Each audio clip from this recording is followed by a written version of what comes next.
Stock investors haven't forgotten Ben Bernanke's words from Friday.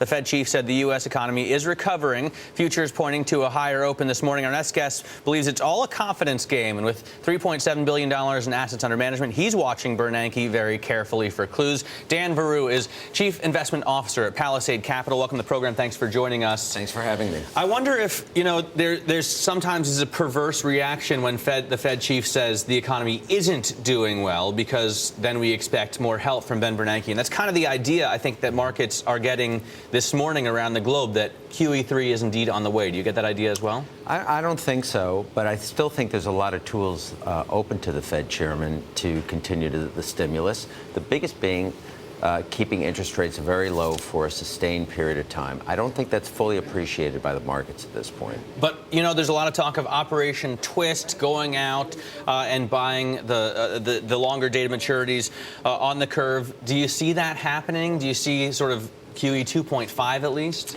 It'll be some. I don't think they're going to go the full way that QE2 went. I think they will do some things on the margin that will keep the liquidity flowing.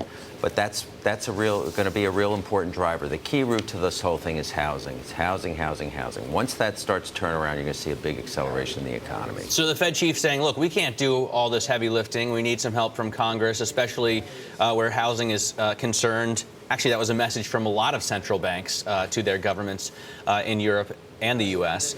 Do you expect help from the federal government as far as the housing situation? Do you want to see that sort of thing? And Matt, that's the issue. The administration's got to come up with a plan for housing, and it can't just come from the Fed chairman. He has basically turned it back to the administration and said, you policymakers have to start, you guys have to start coming up with a plan to reinvigorate the real estate market. And that's going to be the key thing, key driver to turn the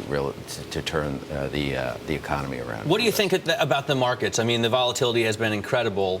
But if you're concerned about housing and the economy, you can't really be bullish on the stock market, can you? Not necessarily, because if you look at what corporations have done, they've really been a standout in terms of running their fixed fiscal books with incredible discipline, having tremendous liquidity on the balance sheet.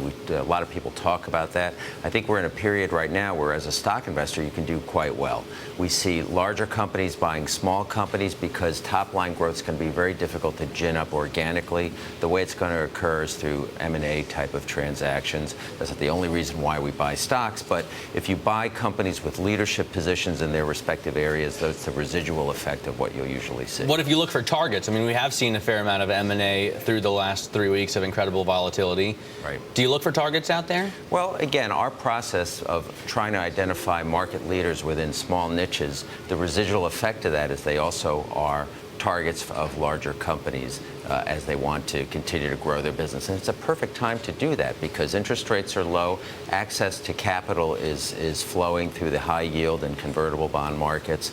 So companies can finance very large transactions in this environment. The fund industry loves to say now's a good time for rebalancing because there are more transactions that way and people buy in. But it does seem like a chance if you're a long-term investor and you have a positive outlook for the economy over the next 10 years, 20 years, to get into this market. Do you think that's the case? I think Fidelity did a great study where if you tried to time the market, even counting 2008, if you tried to jump out and jump back in, you didn't do as well as the person who just stuck around and just kept refining their approach to the market. So what you're saying, I think, makes a heck of a lot of sense right now. You've got to stick with the plan, stay with it, and don't let the volatility shake your confidence, which invariably it does to a lot of people. Because for a while, the idea was the buy and hold philosophy is dead. After the 10 years through the financial crisis, if you bought and held equities, you were crushed. You think that...